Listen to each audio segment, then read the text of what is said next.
The aforementioned, the aforeseen Judge Napolitano is going to discuss this. The Drug Enforcement Administration, DEA, tracks people's travel plans. What they're looking for is the possibility of drug trafficking. When they are suspicious, they seize the cash, millions of dollars. So, am I right in they're actually seizing millions of dollars from people suspected having not been proved guilty in court? Is that I'm true? going to be a little snarky and correct the introduction. What they're looking for is not drug traffickers. What they're looking for is free cash.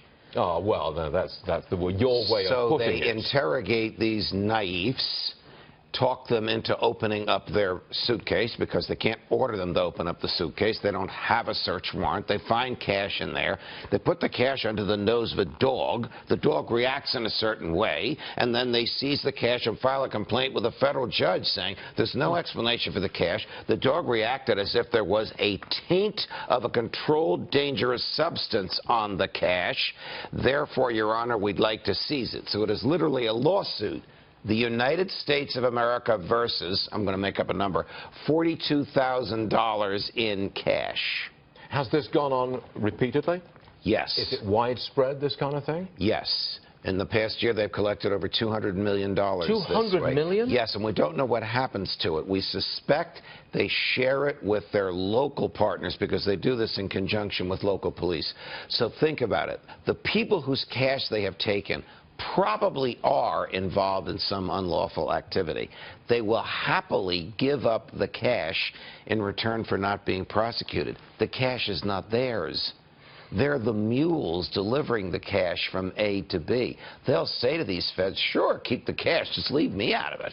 That sounds like a pretty good deal for everybody, apart from the Constitution, that is. Right, because it is seizure of property without due process. But they could say that it is due process. After all, it's cash, you can't account for it. The dog will sniff cocaine on $100 bills, that's a well-known fact. And the judge will say, yeah, you got to take the money. And you and I are both dog lovers, but you can't use the physical reaction of a dog as justification for seizing property from someone when you don't even know whose property it is. You can if the dog is always right.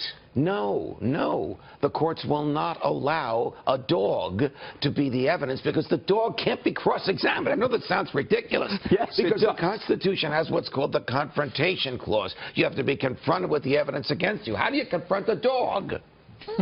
So look, the reason we're laughing about this, we're laughing about this because of the dog. It's a very, very, very serious issue in which a lot of defense lawyers, some prosecutors, and some judges have accused the feds of stealing cash lawfully but unconstitutionally. They never prove the origin of the cash. They just put enough out there so that the person who has it says, you can keep the cash, just don't put me in jail.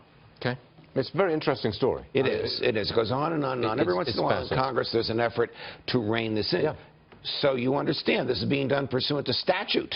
Right. There's a statute that authorizes this. Right. So it's lawful, but profoundly unconstitutional. Says you. Says the Constitution. Says you. Do the Brits believe in a Constitution? I'm an American. Oh, I forgot. Thank you. After listening to you, I forgot.